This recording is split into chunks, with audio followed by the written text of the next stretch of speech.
Oke, kita masih membahas kantor transisi Jokowi dan saya ingin ke Bung Jazilul. Bung Jazilul, saya juga dapat informasi bahwa dan jika nanti seseorang dari partai itu dijadikan menteri lah, begitu kan. Nah, apakah betul nanti itu di apa tadi namanya tanpa syarat ya? Koalisi tanpa syarat itu? Kerjasama tanpa syarat. Iya, kerjasama tanpa syarat itu mereka yang berasal dari partai duduk di menteri harus melepaskan jabatan partainya. Saya perlu jelaskan sikap PKB selama ini sejak PKB berdiri sampai hari ini. PKB tidak pernah setuju itu. Nggak pernah setuju itu kan? Ya. Oke.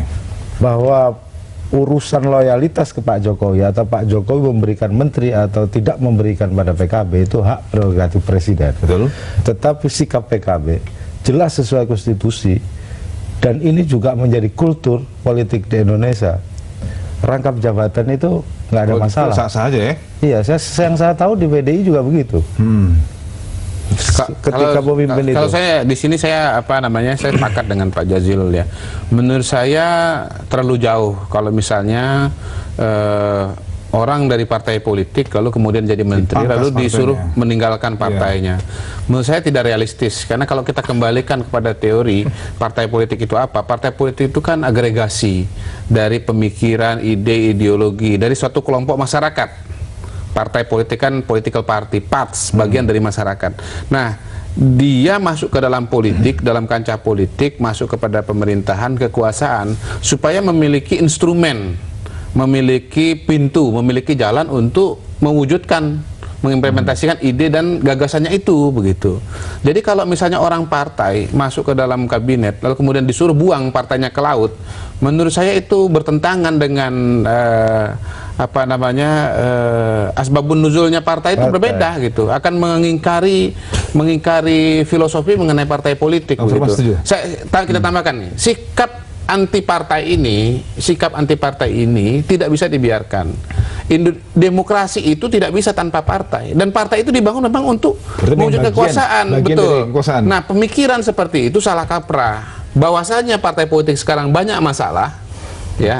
Dan kemudian itu betul, tapi kemudian bukan berarti semua orang di partai itu bermasalah. Atau kalau misalnya ada masalah, coba tolong dibenahi begitu. Jangan sampai kemudian orang partai ini nggak benar semua, lalu begitu dia masuk kabinet supaya dia benar partainya harus ditinggalkan. Individunya lebih. Ya, menurut saya tantangannya adalah bagaimana Pak Jokowi, Pak JK itu bisa menarik orang partai ke dalam kabinet dan dia bisa bekerja dengan baik, bahkan lebih daripada orang yang tidak di partai. Menurut saya itu tantangannya. Iya, dalam membangun sistem kepartaian memang kita harus terjemahkan dalam berbagai proses kelembagaan lain, termasuk juga memperkuat di eksekutif dan di legislatif. Nah, yang saya tangkap dari Pak Jokowi bukan seperti yang disampaikan oleh Pak Khodari dan Bu Wali, lebih ke soal saya aja, jangan ke Pak Jazilul nanti biar marahnya ke saya. Ini kan pembangunan sistem kepartaian, sebab bagaimanapun dalam konteks politik Indonesia dan di dunia pun dimanapun itu partai politik kan melakukan fungsi agregasi, artikulasi, komunikasi, kaderisasi, dan sosialisasi. Memang harus diperkuat. Nah, oleh karena itu, maka yang saya tangkap dari Pak Jokowi itu tidak dalam kerangka itu sesungguhnya, tapi lebih ke pesan ini supaya lebih efektif, efisien, dan seterusnya. Nah, oleh karena itu, maka harus ada jalan tengah. Sambil memperkuat partai politik, tetapi bagaimana juga ada seleksi rekrutmen yang memang bersumber di partai politik, tetapi partai politik itu memiliki peran dalam rangka memperkuat eksekutif dalam parlemen. Sebab misalnya kalau ada fungsi partai politik tiba-tiba tidak memiliki kekuasaan politik, lalu siapa yang mengamankan di dalam parlemen? Itu kira-kira ininya itu kira-kira. Itu logika lebih jauhnya lagi.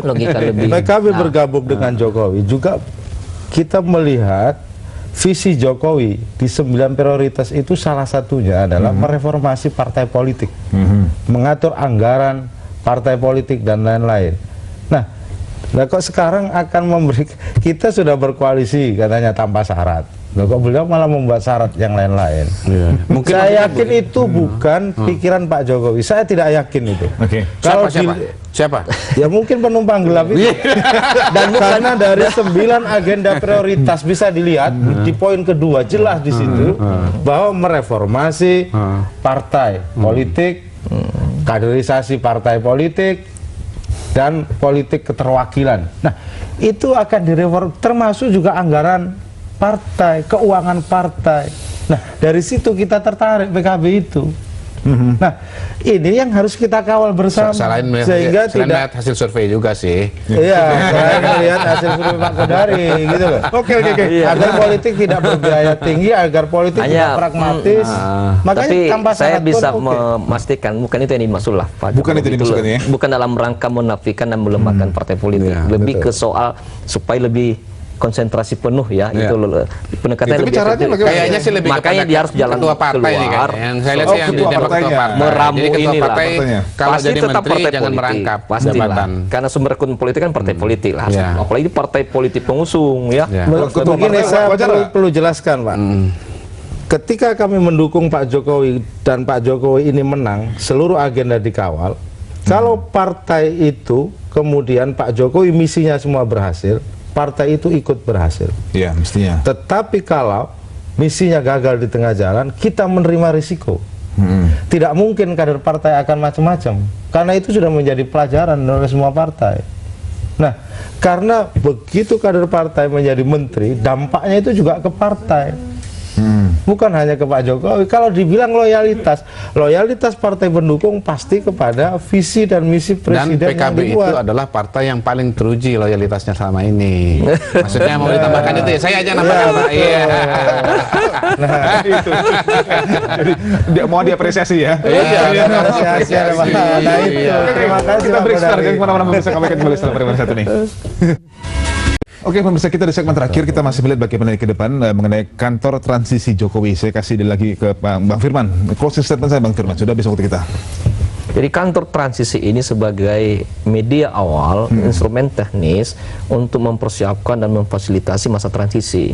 Sehingga pemerintahan Jokowi JK langsung bekerja secara efektif dan maksimal pada hari pertama, 20 Oktober.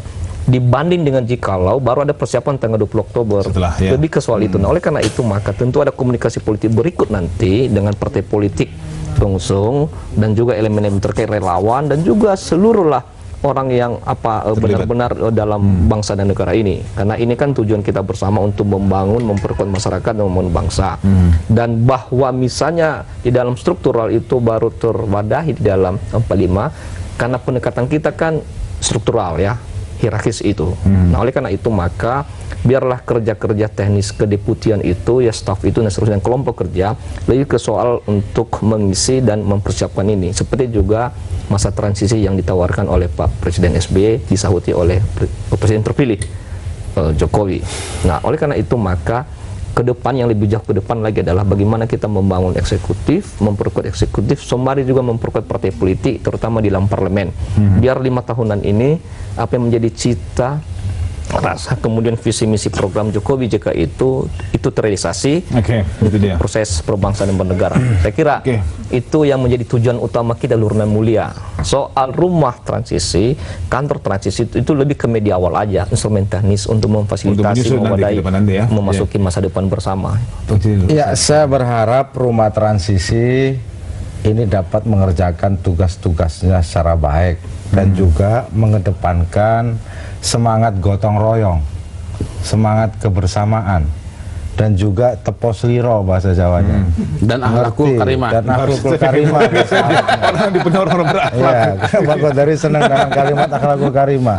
Sebab politik akhlakul karimah ini sekarang menjadi sulit di negeri ini. Iya, oleh sebab itu rumah transisi ini kami berharap itu menjadi bagian dari teladan. Bagaimana berkomunikasi secara baik, tepos liro kepada yang lain, juga yang sering digembar-gemborkan gotong royong. Di mana gotong royongnya? Kalau kami misalkan PKB sementara di luar, nggak ada masalah. Itu hanya partai-partai yang ada, termasuk hanya Pak Firman dan partai-partai yang lain. Tetapi kami tetap loyal dengan apa yang akan diputuskan dan kami juga akan mengawal. Sesuai dengan komitmen awal ya? Iya. Iya. Kalau ada yang meragukan sikap PKB itu, saya yakin itu menjadi fitnah kepada PKB. Gitu. Saya khawatir ini dikembang-kembangkan, PKB nggak loyal, PKB. Nah, saya itu nggak paham apakah ada penumpang gelap di dalam ini yang kemudian masuk ke kupingnya Pak Jokowi bilang, PKB nggak usah lah, PKB mungkin nggak loyal. Loh, padahal kita ini barusan berperang. Iya. Gitu loh. Tapi yang penting kan Nggak nanti ada soal. apa yang disusun oleh rumah transisi, bukan rumah transisi itu. Iya, bukan. Apa yang dihasilkan Iya, akan betul. kita kawal bersama. Iya. Dan mari kita kedepankan politik Oke. gotong Saya setuju royong itu. kebersamaan. Kalau menurut saya sih mestinya ke PKB-an, kehanuraan itu sudah terwakili dalam ide dan gagasan nawacita itu. Nah, orang-orang yang ada di dalam itu lebih kepada teknis lah sebetulnya. Karena kalau kita melihat partai pun dari 5 itu yang struktural partai itu cuma 2 saja. PDI cuma 1, Hasto, Kristianto, kemudian dan Pak dari Akbar Faisal. Nasdem itu cuma Akbar Faisal Iya. begitu. Jadi kacamatanya memang bukan kacamata kepartaian sebetulnya tim transisi ini, tapi kacamata Fungsional. teknis lah, fungsional lah kira-kira Fungsional. begitu. Itu yang pertama. Yang kedua, lepas dari segalanya, menurut saya kita bersyukur bahwa ada yang namanya tim transisi. Nah, tim transisi ini infonya kalau di Amerika itu sudah dari tahun 60-an sudah ada undang-undangnya, undang-undang transisi pemerintahan. Dan menurut saya itu sangat logis. Nah, kenapa transisi itu baru bisa dilakukan sekarang? Kita maklum, dari Pak Harto ke Pak Habibie situasinya darurat. Dari Pak Habibie lalu kemudian ke Gus Dur juga tidak selancar yang semestinya. Dari Gus Dur ke Bu Mega juga begitu.